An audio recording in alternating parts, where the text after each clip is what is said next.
ನಮಸ್ಕಾರ, ಎಲ್ಲರಿಗೂ ಕನ್ನಡತಿ ಅಡುಗೆ ಚಾನಲ್ಗೆ ಸ್ವಾಗತ. ಇವತ್ತು ನಾನು ಆಲೂಗಡ್ಡೆ ಪರಾಠನ ಮಾಡಿ ತೋರಿಸ್ತಾ ಇದ್ದೀನಿ. ಈಸಿನೂ ಟೇಸ್ಟಿನೂ. ಅದು ಸ್ಟಫಿಂಗ್ ಮಾಡಿ ತುಂಬಿಕೊಂಡು ಕೆಲವ್ರಿಗೆ ಮಾಡೋಕ್ಕೆ ಬರಲ್ರಿ, ಅದು ಹರಿತಾವ ಥರ. ಹೊಸದಾಗಿ ಅಡುಗೆ ಕಲಿಯೋರ್ನು ತುಂಬಾ ಈಸಿಯಾಗಿ ಮಾಡ್ಬೋದು. ನನ್ನ ರೀತಿಯಲ್ಲೊಮ್ಮೆ ಖಂಡಿತನೂ ಟ್ರೈ ಮಾಡಿ ನೋಡಿರಿ. ಈಗ ಒಂದು ಪ್ಯಾನ್ಗೆ ನಾನು 2 ಸ್ಪೂನಾಗಷ್ಟು ಎಣ್ಣೆಯನ್ನು ಹಾಕ್ತಾಯಿದ್ದೀನಿ. ಎಣ್ಣೆ ಕಾಯ್ಲಿರಿ. ಎಣ್ಣೆ ಕಾಯ್ದ್ಮೇಲೆ 1 ಸ್ಪೂನಾಗಷ್ಟು ಜೀರಿಗೆನ ಹಾಕ್ತಾಯಿದ್ದೀನಿ. ಜೀರಿಗೆ ಫ್ರೈ ಆಗಲಿರಿ.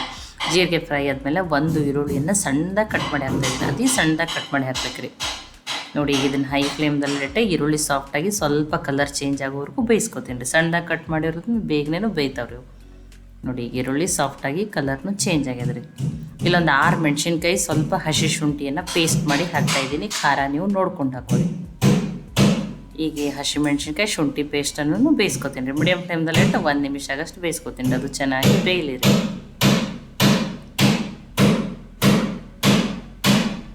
ನೋಡಿ, ಇದನ್ನು ಬೇಯ್ತದ್ರಿ. ಇದಕ್ಕೊಂದು ಸ್ವಲ್ಪ ಮಸಾಲೆಗಾಗಿ ಸ್ವಲ್ಪ ಅರಿಶಿನ, 1 ಸ್ಪೂನ್ ಆಗಷ್ಟು ಧನಿಯಾ ಪೌಡ್ರು, 1 ಸ್ಪೂನ್ ಆಗಷ್ಟು ಜೀರಿಗೆ ಪುಡಿ. ಇದು ಹುರಿದಿರುವ ಜೀರಿಗೆ ಪುಡಿ ರೀ.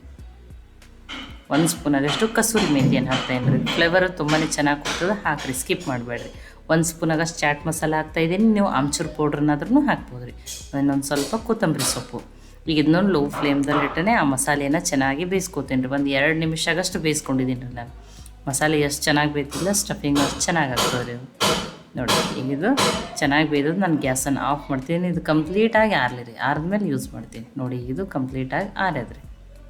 ಆರಿದ್ಮೇಲೆ ನಾನಿಲ್ಲಿ 2 ದೊಡ್ಡ ಸೈಜದ ಆಲೂಗಡ್ಡೆನ ಕುದಿಸ್ಬಿಟ್ಟು ತುರಿದ್ಬಿಟ್ಟು ಹಾಕ್ತಾಯಿದ್ದೀನಿ ರೀ. ನೀವು ಮ್ಯಾಶ್ ಮಾಡಿನೂ ಹಾಕಿರಿ. ಅದರ ಸಣ್ಣ ಸಣ್ಣ ಆಲೂಗಡ್ಡೆ ಪೀಸ್ ಉಳಿಲಾರ್ದಂಗೆ ಹಾಕಿರಿ. ರುಚಿಗೆ ತಕ್ಕಷ್ಟು ಉಪ್ಪು. ನೋಡಿ, ಬಿಸಿ ಇದ್ದಾಗೆ ಉಪ್ಪನ್ನು ಹಾಕಿದ್ರೆ ಅದು ನೀರು ಬಿಡ್ತದೆ ಅಂಥೇಳಿ ನಾನು ಆರಿದ್ಮೇಲೆ ಹಾಕ್ತಾಯಿದ್ದೀನಿ ರೀ. ನೋಡಿ, ಈಗ ಆಲೂಗಡ್ಡೆ ಜೊತೆ ಮಸಾಲೆನ ಚೆನ್ನಾಗಿ ಮಿಕ್ಸ್ ಮಾಡೋಣ ರೀ. ಆ ಬಿಸಿ ಇದ್ದಾಗ ಉಪ್ಪನ್ನು ಹಾಕಬೇಡ್ರಿ, ಆರಿದ್ಮೇಲೆ ಹಾಕಿರಿ. ನೋಡಿ, ಆಲೂಗಡ್ಡೆ ಜೊತೆ ಮಸಾಲೆ ಎಲ್ಲ ಚೆನ್ನಾಗಿ ಮಿಕ್ಸ್ ಆಯ್ತು ರೀ. ಇದಕ್ಕೆ ನಾನು ದೊಡ್ಡ ಬಟ್ಲೆ 2 ಬಟ್ಲಾಗಷ್ಟು ಸೋಸಿಟ್ಕೊಂಡಿರುವಂಥ ಗೋಧಿ ಹಿಟ್ಟನ್ನು ಹಾಕ್ತಾಯಿದ್ದೀನಿ.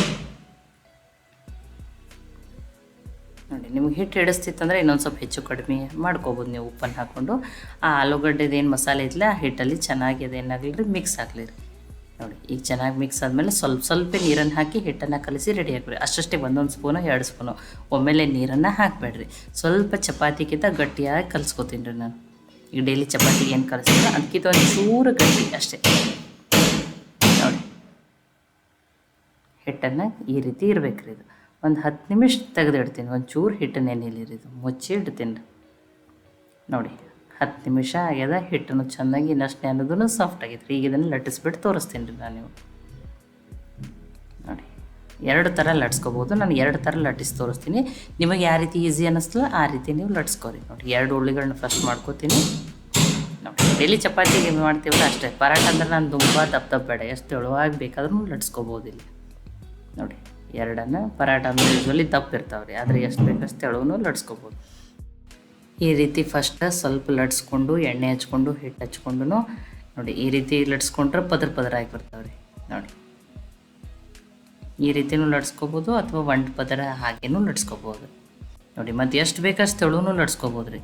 ಪರಾಠ ಅಂದ್ರೆ ದಪ್ಪ ಇರ್ತಾವೆ, ದಪ್ಪ ಬೇಡ, ತೆಳುವಾಗಿದ್ರೂ ಟೇಸ್ಟ್ ಚೆನ್ನಾಗಿರ್ತದೆ.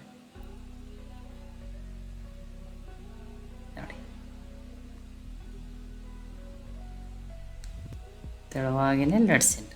ಒಂದನ್ನು ಈ ರೀತಿ ಮಾಡಿ ಲಟ್ಸಿದ್ದೀನಿ. ಇನ್ನೊಂದನ್ನು ಹಾಗೆ 1 ಪದರ ಆಗಿ ಹಾಗೆ ಹಿಟ್ಟು ಹಚ್ಚಿನೂ ಲಟ್ಸ್ಕೊಂಡು ತೋರಿಸ್ತೀನಿ. ನಿಮಗೆ ಯಾವ ರೀತಿ ಈಸಿ ಐತೆ ನೀವು ಅದೇ ರೀತಿಯೇ ಲಟ್ಸ್ಕೊರಿ. ನೋಡಿ, ಇಷ್ಟು ದೊಡ್ಡ ಬೇಡ, ನಿಮ್ಗೆ ಲಟ್ಸೋಕ್ಕೆ ಬರಲ್ಲ ಅಂದ್ರೆ ಉಳ್ಳಿ ಇನ್ನೊಂದು ಸ್ವಲ್ಪ ಸಣ್ಣ ಹಿಡಿದು ಸಣ್ಣನೂ ಲಟ್ಸ್ಕೊರಿ, ನಡೀತೈತೆ.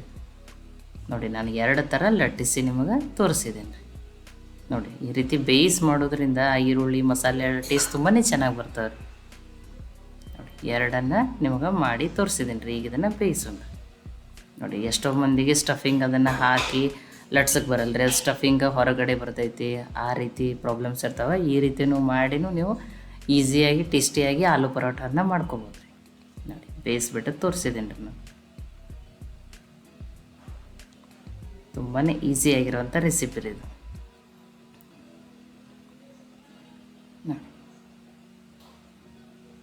ನೋಡಿ, ನಾನು 2 ಮಾಡ್ಕೊಂಡಿದ್ದೀನಿ. ಒಂದು ಸಣ್ಣದು ಒಂದು ದೊಡ್ಡದು. ನಿಮಗೆ ಹೇಳಿದಿಂದ ಇಷ್ಟು ದೊಡ್ಡದು ಲಟ್ಸಕ್ಕೆ ಬರಲ್ಲ ಅಂದ್ರೆ ಸಣ್ಣ ಮಾಡ್ಕೊರಿ. ನೋಡಿ, ಎಷ್ಟು ಸಾಫ್ಟ್ ಆಗಿರೋದು. ಇಡೀ ದಿನ ಇಟ್ಟರು ಇಷ್ಟೇ ಸಾಫ್ಟ್ ಆಗಿರ್ತಾವೆ. ಆ ಈರುಳ್ಳಿ ಮಸಾಲೆ ಬೇಯಿಸೋದ್ರಿಂದ ಆ ಸ್ಟಫಿಂಗ್ ಮಾಡಿದ ಪರಾಟಕ್ಕಿಂತನೂ ಟೇಸ್ಟಿಯಾಗಿರ್ತಾವೆ. ನೋಡಿ, ಈ ಈ ರೀತಿ ಮಾಡಿ ಮಕ್ಕಳಿಗೆ ಲಂಚ್ ಬಾಕ್ಸಲ್ಲಿ ಕೂಡ ಮಾಡಿ ಕೊಡ್ಬೋದು. ಅಥವಾ ಚಪಾತಿ ರೊಟ್ಟಿ ತಿಂದು ಬೇಜಾರಾಗಿತ್ತಂದ್ರೆ ಈ ಆಲೂಗಡ್ಡೆ ಪರಾಟ ರೆಸಿಪಿಯನ್ನು ಖಂಡಿತನೂ ಟ್ರೈ ಮಾಡಿ ನೋಡಿರಿ.